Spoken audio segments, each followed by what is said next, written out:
Thank you.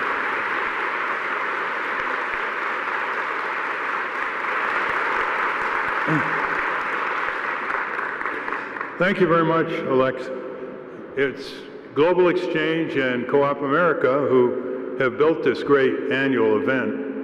And as you go through the various booths and exhibits, consider what it all means when it's put together. It really means a lot more than the analysis of it, but we certainly know it means the emergence of a green sub-economy, which is very important.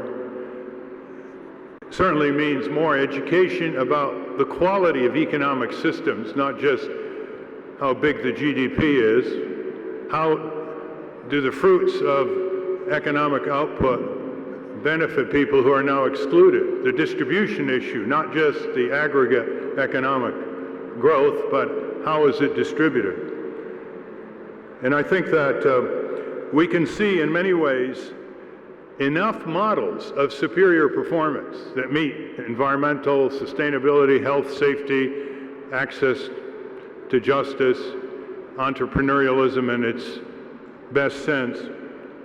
There are enough models of superior performance that we can now point to, so we're not just dealing with theory, we're dealing with people who've actually done it on the ground, whether it's profitable organic farming, whether it's cooperatives, whether it's new kinds of grassroots media, whether it's a redefinition of what food should be all about, and of course the many environmental facets of an economic system.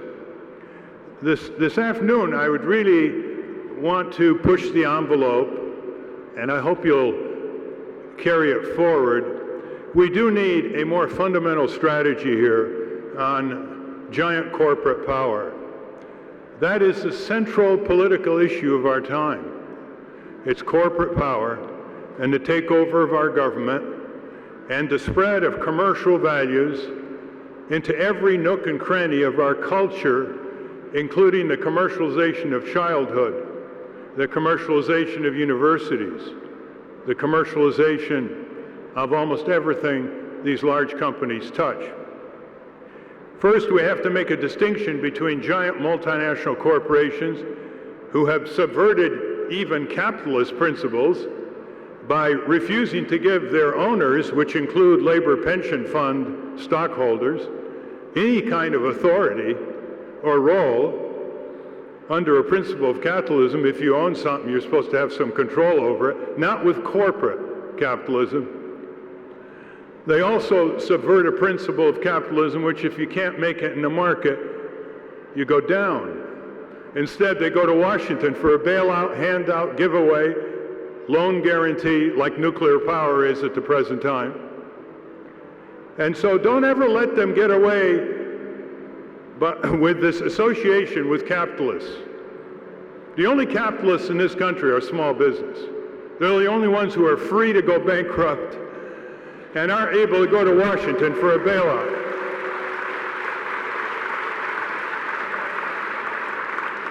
The giant corporations are a new animal with long antecedents. They transcend national boundaries.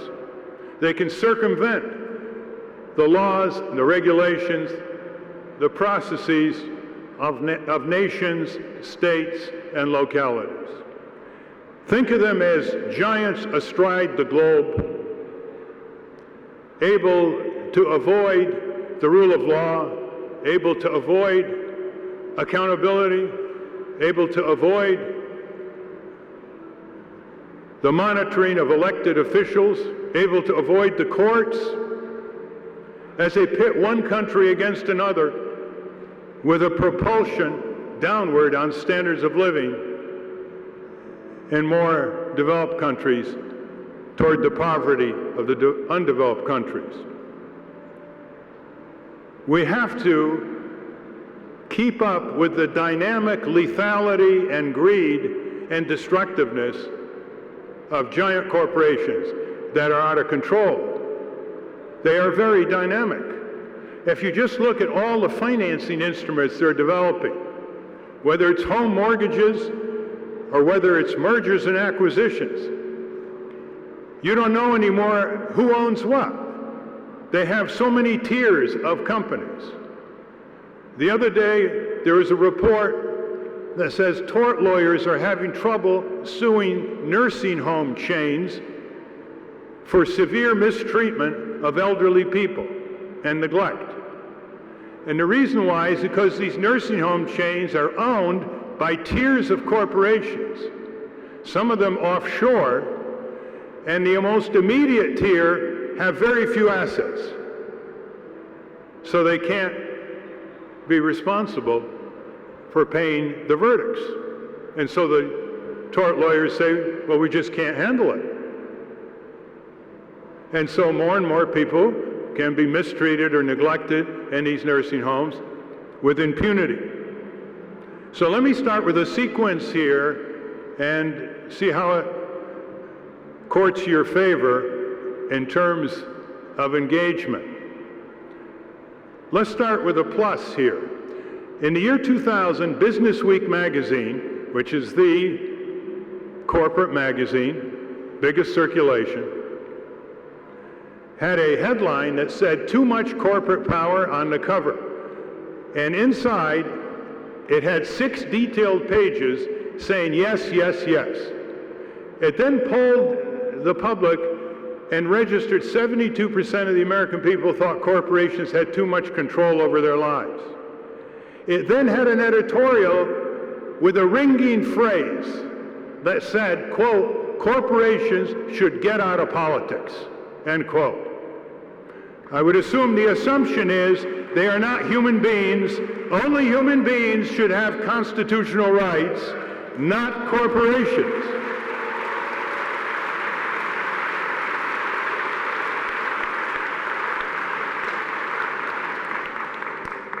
Now, I hope you get that copy, because it's always good to cite Business Week. It's always good to cite the enormous coverage that the business press has given to the corporate crime wave, which since the year 2000, when Business Week cover came out, has looted or drained trillions of dollars from worker pensions, produced the loss of hundreds of thousands of jobs, and shredded huge amounts of investor assets, small investor assets. You can imagine what that poll would register today if it registered 72% before Enron, WorldCom, Adelphia, HealthSouth, and the Wall Street crooks. So it isn't that we have an uphill battle with public opinion, right? And it's important to start with that. But it's also important to recognize that every day the imbalance of power between giant corporations and what could be a countervailing government, what could be a countervailing trade union movement, what could be a countervailing consumer and environmental movement, what could be a countervailing animation of elections and political parties, all these are getting weaker, year by year, month by month. I won't burden you with the data because you probably know it, but it is overwhelming. In Washington, D.C., every department and agency in the U.S. government, when you ask what is the most overwhelming, powerful external force on this agency or department, whether it's the Treasury Department, Agriculture Department, Department of Defense, Food and Drug Administration, etc., the answer is the same: corporate power. That includes the Labor Department. Corporate power. That's one way to measure it. Another way to measure it is the convergence of the two major parties on fundamental issues of corporate power, corporate crime, corporate welfare, and corporate takeover of our elections.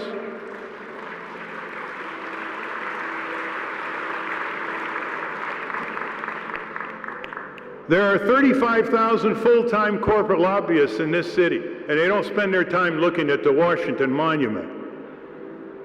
There are 10,000 political action committees that corporate funds funnel money into members of Congress and the White House, political coffers.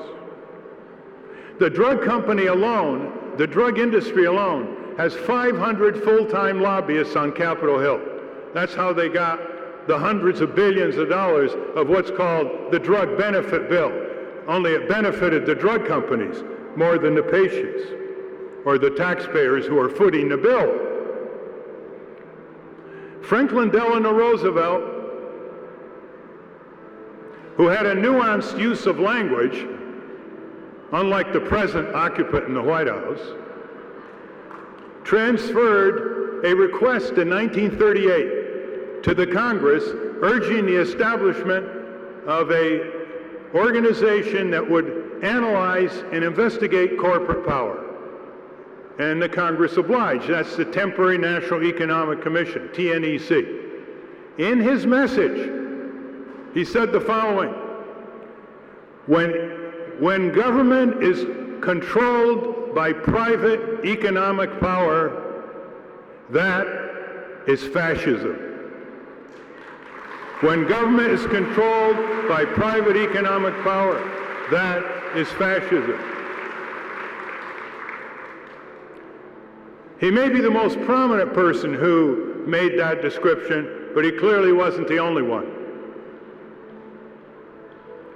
What that means is that when you hear people say, oh, the government isn't doing this or doing that, please apply an adjective. It's the corporate government that isn't doing this or doing that. It's the corporate government that leaves tens of millions of impoverished people, many of them minorities, in our cities and rural areas, subject to the rapacious corporate crime of predatory lending, of rent-to-own rackets, of enormous interest rates for payday loans, of housing code violations that jeopardize health and safety, of lead and asbestos, and heavy forms of contamination that have been called environmental racism. Outside the rule of law, outside law and order, outside enforcement. That's the corporate government. The sheriff is not coming to town when it comes to corporate crime. So let's not talk about things like privatization when we know the word is corporatization. Let's not talk about things like the private sector when we know the phrase is the corporate sector. And when we talk about welfare, let's talk about the biggest monetary pile of welfare every day coming out of taxpayer monies called corporate welfare, to the largest, most profitable corporations in the world.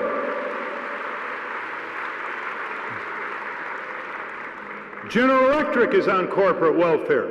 Intel is on corporate welfare. Cisco is on corporate welfare. Microsoft is on corporate welfare. Pfizer is on corporate welfare. Merck is on corporate welfare. Tell me one large company that isn't on corporate welfare. Half of this city is shoveling out hundreds and hundreds of programs of subsidies, handouts, giveaways, tax escapes, etc. The nuclear industry wants to build more nuclear plants. They can't meet the market test. So they got the Senate, with the Democrats in charge a few weeks ago, to pass a $50 billion loan guarantee provision, mostly for new nuclear plants. It's corporate welfare. It's important to note also that the struggle throughout history has been one of commercial values against civic values, the values of profiteering, the values of single-minded aggregation of profits no matter what the cost, against the values of justice, tolerance, health, safety, regard for posterity, access to justice, the freedom of the many to participate in power. Marcus Cicero's great definition of freedom. Freedom is participation in power. That's the definition we got to take to every city hall, every state house, every corporate shareholder meeting, every congressional hearing.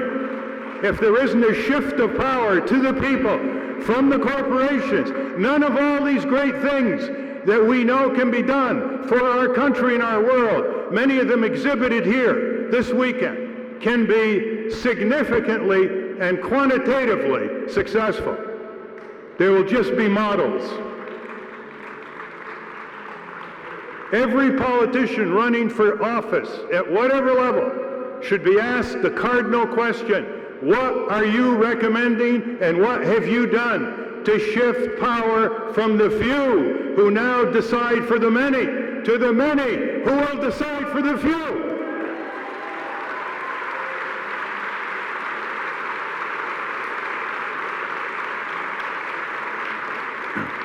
And we know ways to do that. We know ways to do that. We open up access to justice. We expand the tort system so wrongfully injured people in the workplace, in the market, in the environment can take their perpetrators, their wrongful, injurious perpetrators, to court before judge and jury. And that access is being closed out by corporate power. It's grotesquely called tort reform. Shutting the corporate doors to the most defenseless people, brain-damaged infants from medical malpractice, people suffering from cancer because of occupational workplace disease.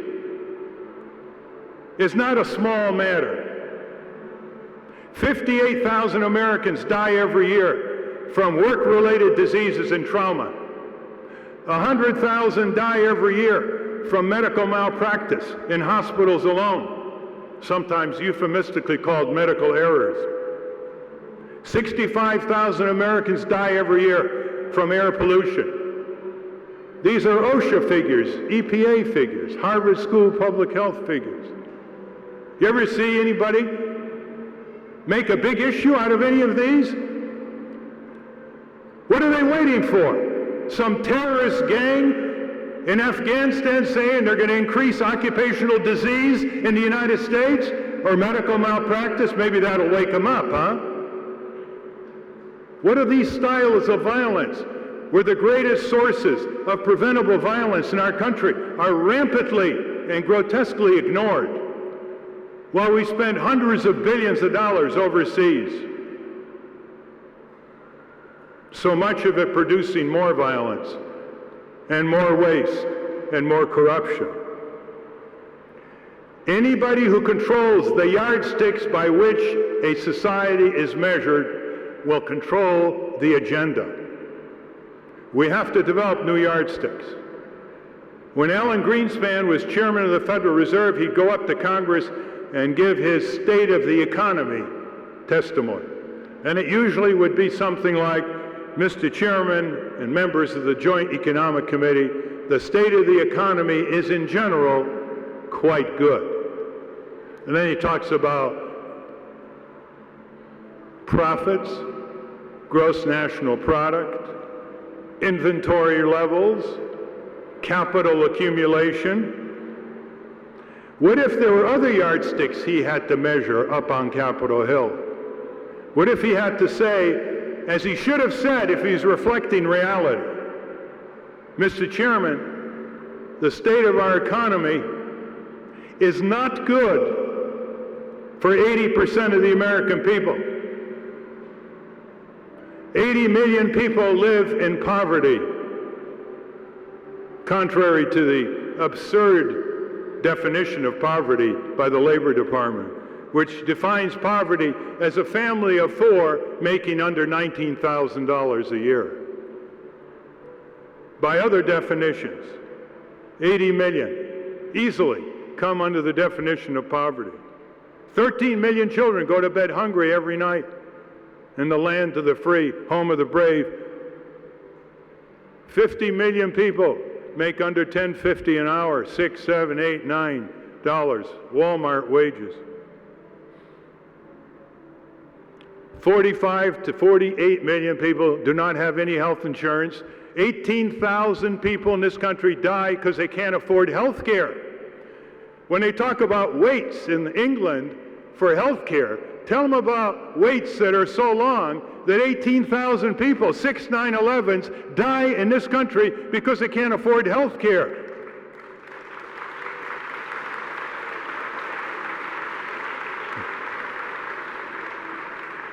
Those figures are conservative. They come from the Institute of Medicine and the National Academy of Science. They don't even count the diseases and the injuries that occur and are worsened and are not diagnosed because people can't afford health care. We have to have our own yardsticks. We have to have our own people's economic yardsticks by which to measure our economy. Do not use the corporate yardsticks to measure the economy. They won't talk about the distribution of the gains that were produced by the sweat of millions and millions of American workers who are making less and less in terms of the return on labor compared to the return on capital. And that's been going on for over 25 years. Yardsticks, the quality of the economy. They can control public opinion by simply saying, oh, look at the GDP. It went up 4% this quarter over last year. Oh, look at profits. They're up 10%. And that's what goes over the evening news. We have to turn that around and expose the fraud of these yardsticks, which are oligarchic, plutarchic large yardsticks. They're not people yardsticks. Remember, whoever controls the yardsticks, whether it's the SAT or the graduate record exams or the definition of beauty or the definition of political success, will control the agenda, will control the way we look at the world. In analyzing who we should pay attention to, it helps to ask one single question. If millions of people do not have health care, who is saying no to their getting health care? The HMOs, the drug companies, the hospital chains. If tens of millions of people don't have a living wage, who's saying no to a living wage? The Walmarts, the Kmarts, the McDonald's, the Burger Kings. If tens of millions of people are having to pay more taxes than they should, and the rich and powerful and corporate are paying far less than they should, who's saying no to this kind of tax reform? It's these corporations and their executives. If you make capital gains and dividends, you pay 15%. If you work in a steel mill, you're up to 33%. Quite a difference between the maximum tax rate for clipping coupons in a Park Avenue condo and going to a hot steel mill every day, 5 days a week. The tax rate is over double on workers. Who is saying no to cleaning up the election process, which is now on an auction for the highest bidder? They have quarterly returns now for Hillary and Obama and Edward, like they're corporations. It's corporate money that's saying no. Who's saying no to access to courts for people who desperately need compensatory justice? It's the corporate wrongdoers. After a while, you get the idea, huh? Where the focus is. I usually don't like this phraseology, but I find it irresistible. Whenever you meet any politicians or any government employees, tell them, it's the giant corporations, stupid. That's who it is.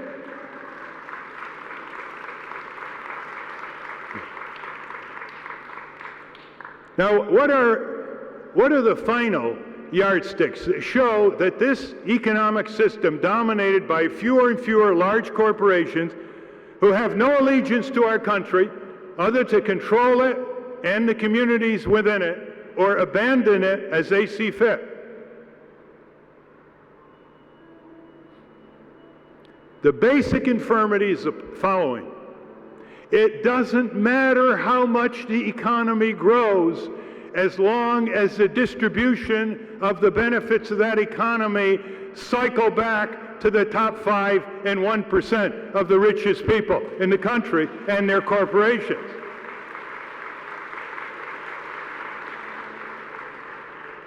The crumbs are not enough. Our economy now is about 20 to 25 times more productive per worker than it was in the year 1900. Remember that, 20 to 25 times adjusted for inflation. In 1900, there were poor people, there were hungry people, there were people without adequate shelter. And in the year 2007, there are poor people, there are hungry people, there are people without adequate shelter, and there are people deep, deep in debt. Oh, they may have television set now where they did in 1900. But how can an economy grow 20 to 25%? 20 to 25 times more, rather, per capita, and still not have abolished poverty, still not have provided decent housing, still not have provided decent opportunities for people, still not have rebuilt our cities, still not have had Medicare, full Medicare for all? That's because the corporate system is inherently defective. No matter how it grows, no matter where it grows, it will not just damage the environment and cheat consumers and provide hazardous workplaces, etc. It will cycle the gains back into the top 5, 4, 3, 2, 1%. When I was growing up in a factory town in Connecticut, the heads of those factories, not one of them was making more than 7 times the worker wage in their factory. And I'm talking about the top guys, not the managers. Now it's the Fortune 500 CEOs are making between 400 to 500 times more than the average worker. The head of Walmart made $11,000 per hour on the average, 8 hours a day last year, and hundreds of thousands of his workers were making $6.5, $7, $8, $9, $10 an hour. You can see the gap growing. There isn't even a word to describe it. A gap is not enough. So what do we do about all this? First, the smarter the strategy, the more targeted the strategy, the more a certain amount of civic power will carry the day. We have to first split the corporate entity from the entity known as a human being. Corporations must be structurally, constitutionally, and operationally subordinated to the sovereignty of the people.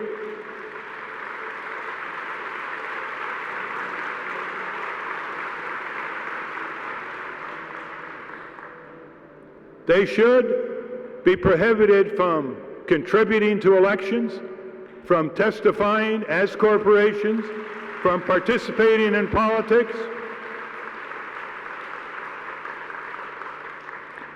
How did we ever get in this situation? Some Supreme Court decision in 1886 decided that corporations were human beings for purposes of the Constitution. Talk about right-wing judicial activism. It wasn't even argued by the lawyers in the Supreme Court. They just decreed it. The railroad company, in this case, was considered a person for purposes of 14th Amendment. What kind of society is it that gives inanimate entities, whether it's a robot or a corporation, we're not talking about the people in the corporation, the same rights that we have? Corporations don't vote. They don't die in Iraq. They don't have children. They shouldn't have these constitutional rights. We got to make that a dialogue, a conversation from the local grocery store all the way to Congress.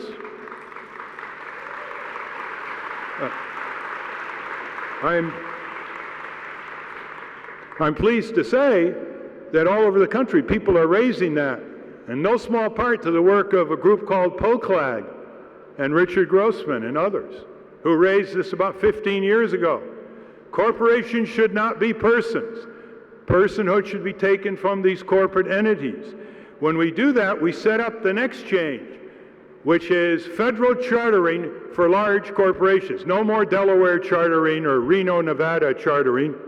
We have to redefine the agreement between the society and the giant corporate entity. The best way to do that is to abolish state charters, Corporations are not created by investors. Investors fund corporations. They're created by state government charters and have them nationally chartered following a very extensive public debate and congressional hearings. You know, in the early days, in about 1800, when the first corporations were chartered in the state of Massachusetts to manufacture textiles, the legislature chartered one at a time. They put them on a short leash. They made them renewable. Those legislators were worried about Frankensteins arising in their midst. Corporations were seen as our servants then, not our masters. They become our masters, not our servants. Once we raised the issue of federal charters, which was raised by Teddy Roosevelt, William Howard Taft, Senator O'Mahony in 1939, and then suddenly it subsided. Once we raised that, all kinds of issues of corporate accountability, of corporate compliance, of depowerizing corporations, of giving more power to the consumers and workers and pension funds come to the forefront. It's a crucible. It's a framework. You don't just go one here, itty-bitty there. It's a framework to organize the shift of power back to the sovereignty of the people, away from the increasing absolutist sovereignty of giant corporations. What is the word here? The word is subordination. I urge you to use that word. We must create a movement of subordination of corporate power to the supremacy of the power of the citizens in this country, the people in this country.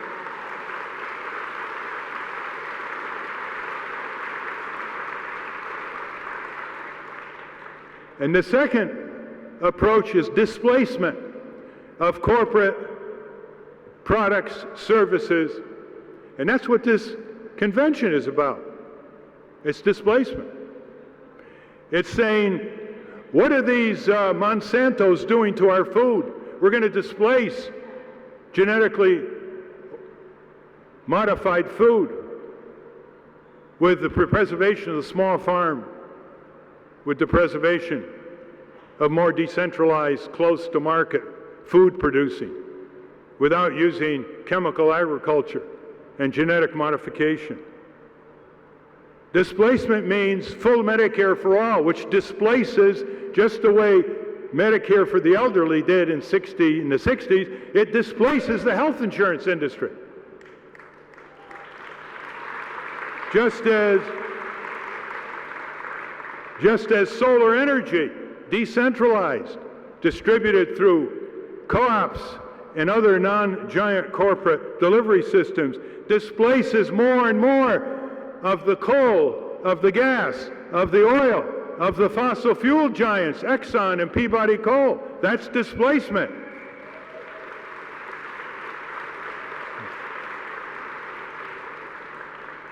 Displacement comes from refusing to enter McDonald's, refusing to enter Starbucks, refusing to enter Walmart's.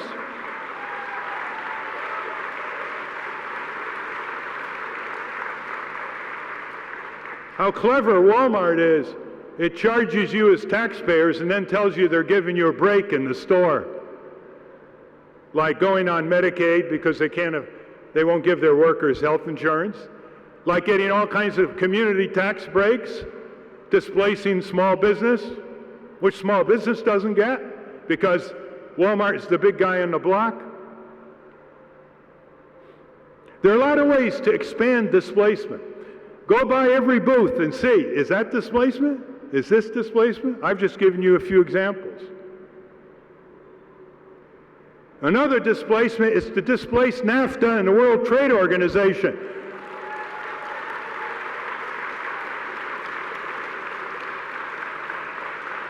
So they cannot pull down our standards. They cannot subordinate environment, labor, and consumer rights of health and safety and well-being to the supremacy of corporate, commercial, international trade. That's what it's all about. It's circumventing our democracy. It's circumventing our democratic processes, our courts, our regulatory agencies, our legislature. You can't buy anything in your hometown from child labor, products made from child labor in this country, because it's illegal.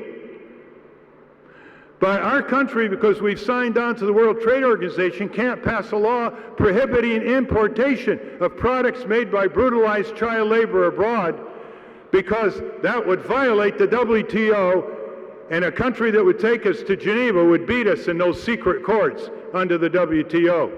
We couldn't have been first with airbags if WTO was around. We'd have to go to harmonization committees organized by WTO bureaucrats in Switzerland, and where we'd be driven downward by other countries on the committee that didn't want airbags to be mandatory in cars. Subordination and displacement. Why do I emphasize these kinds of approaches? Because giant corporations have learned to game our political economy. They've learned to neutralize regulatory agencies. They've learned to buy elections. They've learned to block access to the courts. They've learned to get in the minds of our young children, so that the very trademarks with this mass marketing, undermining parental authority, selling pornography, violence, junk food, junk drink, dangerous toys, they're getting into the minds of our children at a very young age. They know how to game the system. And when they know how to game the system of accountability, when they know how to bring trade unions to their knees, when they know how to spend tens of billions of dollars after Katrina and not help any of the victims of Katrina and get away with it, when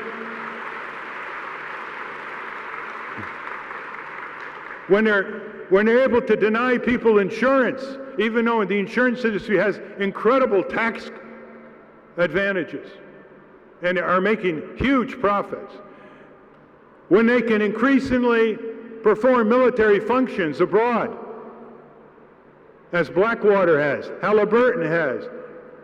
More and more of the U.S. military is being contracted out to profit-seeking corporations, and if you don't think our government is accountable, try these multinational corporations for escaping both Iraqi law and U.S. law. They've learned how to game the system. They've learned how to engage in greenwashing. They've learned how to co-opt all too many good environmental groups.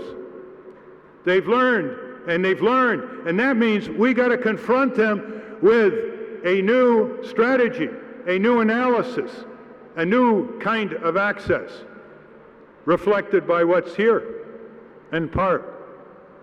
That means we've got to read more. We've got to talk with each other more. We've got to take books like The Shock Doctrine by Naomi Klein, that is in the bookstores today. Jim Hightower's books. Even my books. We have to listen more to Amy Goodman on Democracy Now! We have to expand indie media. We have to get her and other programs on more of the multimedia approaches, including what gets through the internet. We've got to take our children to rallies and marches and town meetings and courtrooms and hearings.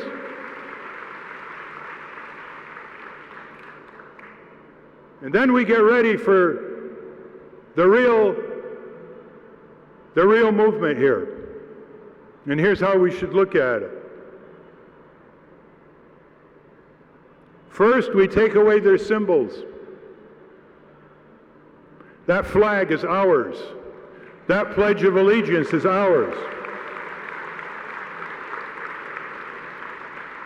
Because that Pledge of Allegiance ends with a phrase that corporations cannot have allegiance to, these large corporations. It ends with a phrase, with liberty and justice for all. Not for some and not for a few, but for all. And then we look and we see what can turn around this political economy. What is the single most important institution that can turn it around? And it's 535 people, men and women in Congress, who put their shoes on every day like we do. Congress has enormous constitutional authority, far greater than the executive and the judicial, which is why it's surrendering so much of it on the installment plan to both the executive and the judicial. It doesn't want the responsibility. That's our job. About 1,500 corporations with offices here in town pretty much get their way with a majority of 535 members of Congress. But we're millions of people.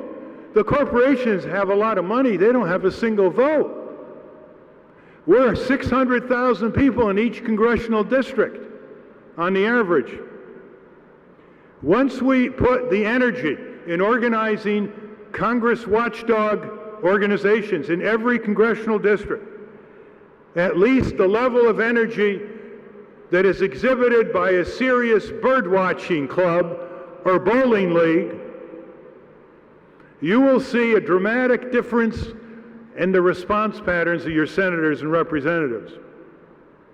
The critical mass is about 2,000 people per district who choose watching Congress as their principal hobby, who learn the skills of holding Congress accountable, who learn the talents of getting their member Congress into auditoriums where they are grilled before a local media and full assemblage.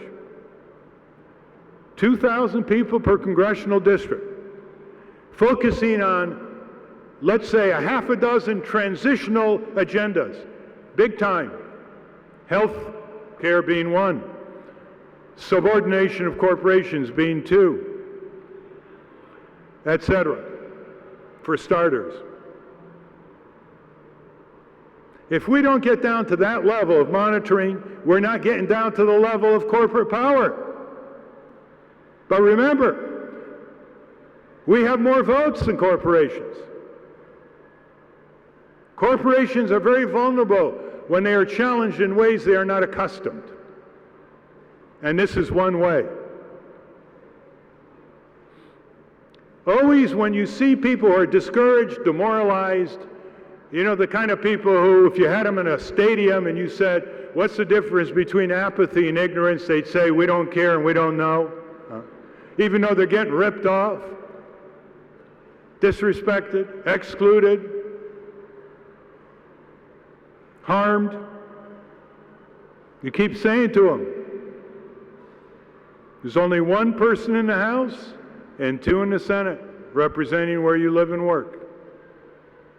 Do they know your name? Have they been face to face? Have you collaborated with your neighbors and friends?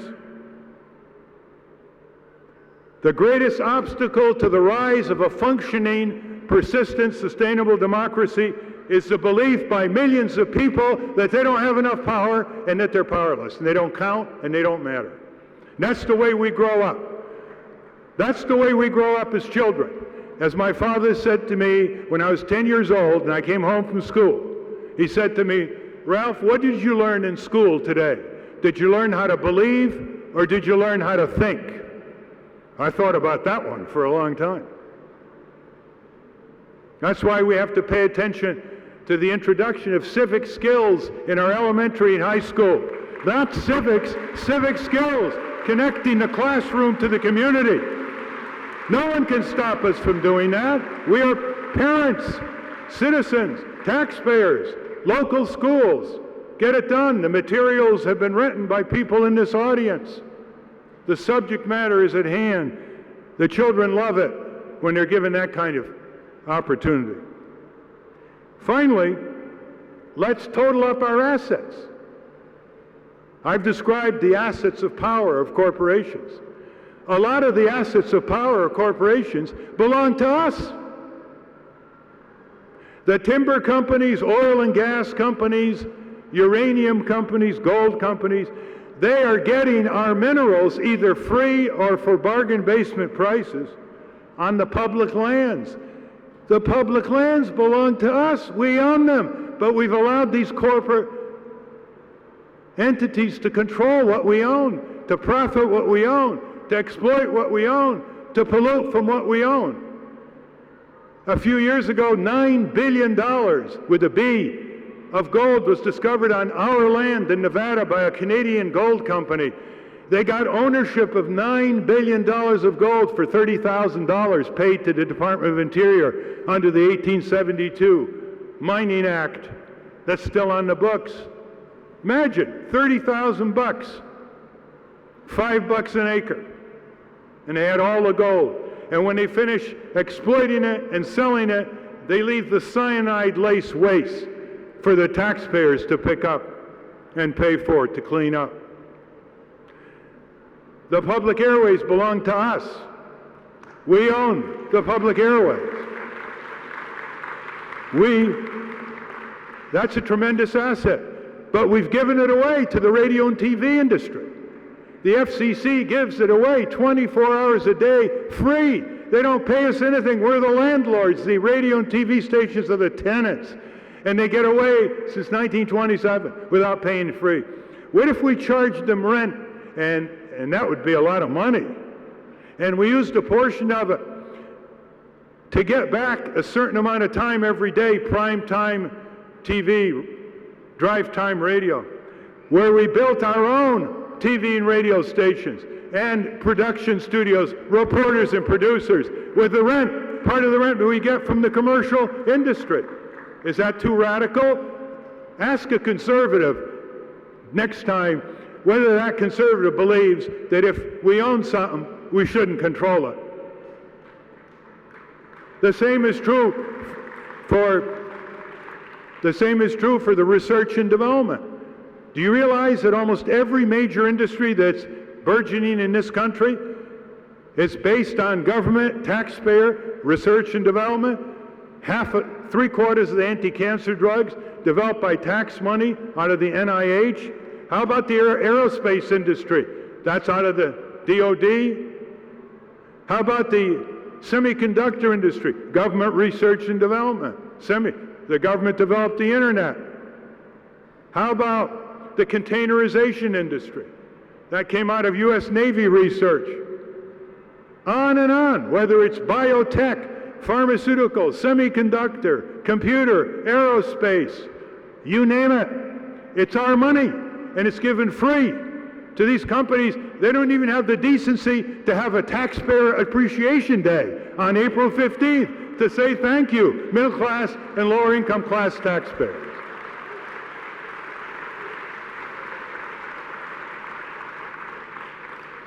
It's not because I haven't urged him to do it in letters to major corporations. Those are some of our assets. But no asset is greater than the asset of an aroused mind in an aroused citizen who is communicating to other people.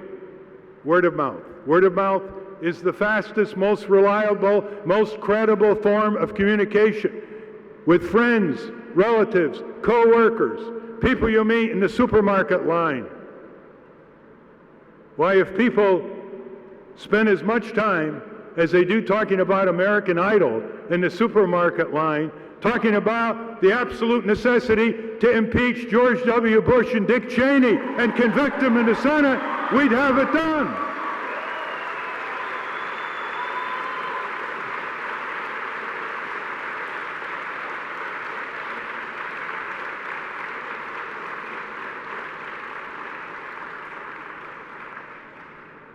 You know, we're losing our country, we're losing our government, we're losing our future.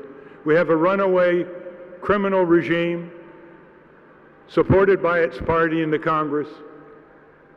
The opposition party has caved again and again and again since January, even though it controls the Congress. It's caved on energy, it's caved on the war, it's caved on Iran, it's caved on the Patriot Act revisions, it's caved on even rescinding the tax reductions of the wealthy to pay for the war. When they do that, they're making our children and grandchildren pay for those deficits. And it's also caved on so many of the things that the other parties gotten through Congress because the Democrats didn't stop them when they had the power to, even though they were in the minority. They could have stopped the war, the Patriot Act, the tax cut for the wealthy. Where does that leave us? We've got to have more voices and choices. We've got to break the two-party elected dictatorship, or either take over one of them.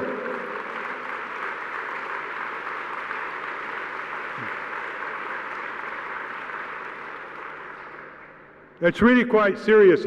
I've happened to been speaking in the last 2 years to some progressive, wealthy people. Yeah, there are a few progressive, very wealthy people. They're in their 80s, 70s, 90s. I've never seen more demoralized and discouraged people. As one of them said to me, and he was very, very good with his workers. He supported trade unions. He never lost a day to a strike. He had all kinds of companies. And he's almost 90 years old, and he said, is this the country I'm going to leave? Is this the situation I'm going to leave? Well, you think our indignation level would be a little higher? You think we're going to alert our mind and our intelligence without fire in our belly?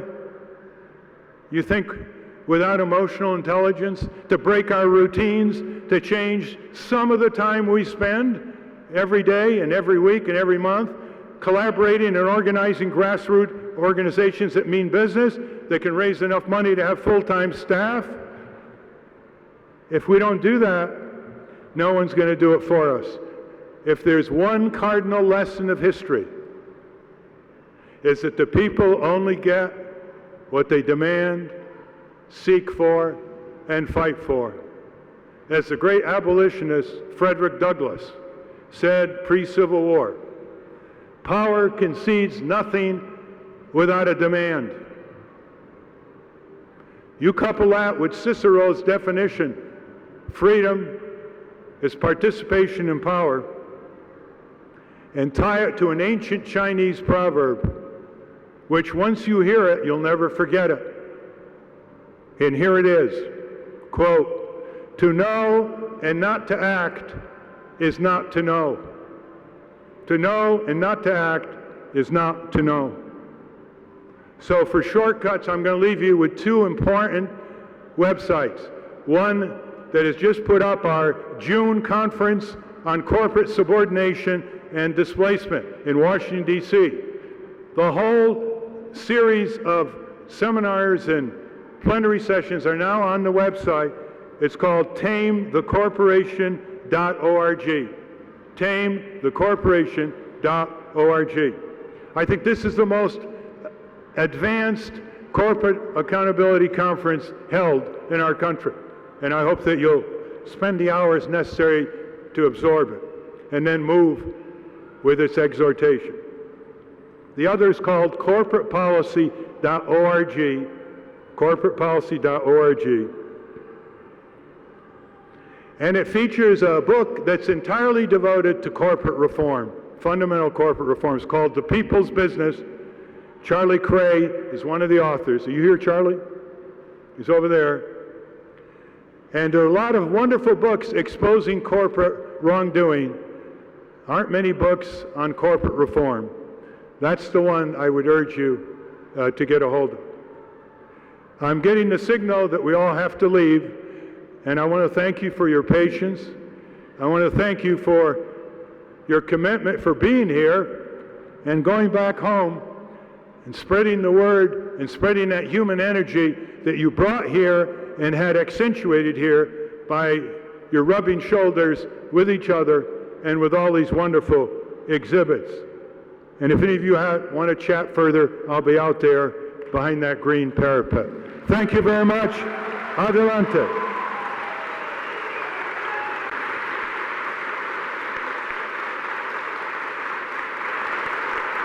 Mm.